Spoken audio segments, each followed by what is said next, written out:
बातमी आहे पुणेकरांसाठी। मोदी सरकारकडून पुणेकरांना मोठी भेट मिळाली आहे।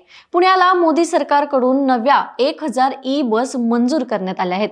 या बसेस मिळाव्यात यासाठी पुण्याचे खासदार आणि केंद्रीय मंत्री मुरलीधर मोहोळ यांनी सातत्याने पाठपुरावा केला होता, ज्याला आता यश आलं असून 1000 बस खरेदी करण्याच्या प्रस्तावाला केंद्रीय अवजड उद्योग मंत्री HD कुमारस्वामी यांनी अंतिम मंजुरी दिली आहे।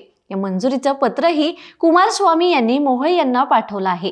या बस खरेदीची टेंडर प्रक्रिया लवकरच राबवली जाणार आहे। येत्या काही महिन्यात नव्या ई बस PMPMLच्या ताफ्यात दाखल व्हायला सुरुवात होणार आहे। याबाबत केंद्रीय मंत्री मुरलीधर मोहोळ काय म्हणाले पाहूयात।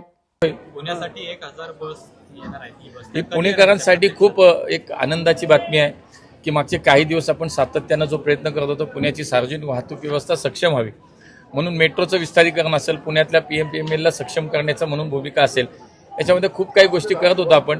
केंद्र सरकारच्या माध्यमातून 1000 नव्या ई बसेस, इलेक्ट्रिक बसेस पुण्याला मिळाव्यात म्हणून आपण प्रयत्न करत होतो। माननीय मुख्यमंत्री देवेंद्रजींनी सुद्धा त्यासाठी मदत केली, त्यांचं मार्गदर्शन मिळालं आणि 1000 बसेसचा प्रस्ताव राज्य शासनाकडनं केंद्राकडे गेला। माननीय कुमारस्वामीजींचा कालच फोन आला आणि त्यांनी सांगितले की पुण्यासाठी आम्ही 1000 बसेस मान्यता दिलेली, त्याच्यावर सही सुद्धा झाली आहे। त्यामुळे पुण्याच्या या सगळ्या सार्वजनिक वाहतूक व्यवस्थेमध्ये खूप चांगली एक मला असं वाटतं हा प्रसंग किंवा घटना म्हणावी लागेल। 1000 नवीन ई बसेस आता पुण्याच्या रस्त्यावरती काही दिवसात आपल्याला धावताना पाहायला मिळतील।